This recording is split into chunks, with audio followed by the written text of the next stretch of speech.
ত্রয়োদশ জাতীয় সংসদ নির্বাচনে অন্তত ৭৫টি আসনে বিএনপির বহিষ্কৃত ও সাবেক নেতা এবং তাদের পরিবারের অন্তত ৮৯ জন স্বতন্ত্র প্রার্থী হিসেবে সক্রিয় রয়েছেন। আওয়ামী লীগ নির্বাচনী মাঠে না থাকায় এবারের নির্বাচনে বিএনপির প্রধান প্রতিপক্ষ হয়ে দাঁড়িয়েছে জামায়াতে ইসলামীর নেতৃত্বাধীন ১১ দলীয় নির্বাচনী ঐক্য। এসব আসনে ২/৩ দাঁড়িপাল্লাহ প্রতীকের প্রার্থী থাকায় বিএনপি, দলীয় বিদ্রোহী এবং জামায়াতের মধ্যে ত্রিমুখী লড়াই হবে বলে ধারণা করা হচ্ছে।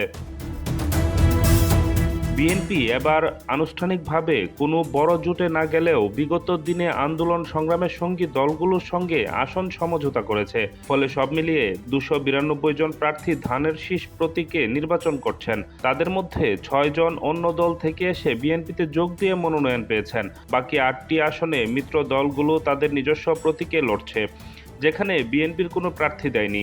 তবে মনোনয়নপত্র প্রত্যাহারের শেষ দিনে দেখা গেছে ৭৯টি আসনে বিএনপির সঙ্গে সংশ্লিষ্ট অন্তত ৯২ জন প্রার্থী স্বতন্ত্র হিসেবে মাঠে আছেন। বাংলাদেশে অতীতে নির্বাচনগুলোর ফলাফল বিশ্লেষণ করে দেখা গেছে বড় দলগুলো জনগণের ভেতরের ভোটব্যাংক রয়েছে।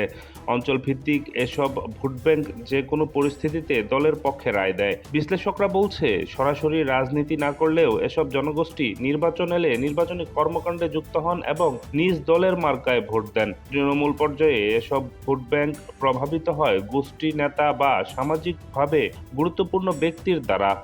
এসব ব্যক্তিরা সাধারণত স্থানীয় রাজনৈতিক নেতাদের সাথে বিভিন্নভাবে যুক্ত থাকে। অধিকাংশ বিদ্রোহী প্রার্থী তৃণমূলের নেতা হওয়ায় ভোটব্যাংকের উপর তাদের প্রভাব রয়েছে। সেই হিসেবে এবারের নির্বাচনে বিএনপির ভোটব্যাংকে তৃণমূলের বিদ্রোহী প্রার্থীরা ভাগ বসানোর আশঙ্কা অমূলক নয়। বিএনপির একাধিক সূত্র বলছে, শুরু থেকেই বিদ্রোহী প্রার্থীদের বিরুদ্ধে কঠোর অবস্থান নিয়েছে বিএনপি। প্রথম দফায় একযোগে বেশ কয়েকজনকে বহিষ্কারও করা হয়। পরবর্তীতে পরিস্থিতি নিয়ন্ত্রণে দলের চেয়ারম্যান তারেক রহমান ব্যক্তিগতভাবে অনেক প্রার্থীর সঙ্গে কথা বলেন এবং তাদের প্রার্থিতা প্রত্যাহারের অনুরোধ জানান। এতে কেউ কেউ সাড়া দিলেও শেষ পর্যন্ত ৭৫ আসনে বিএনপি সংশ্লিষ্ট বিদ্রোহী প্রার্থী নির্বাচনী মাঠ থেকে সরে দাঁড়াননি।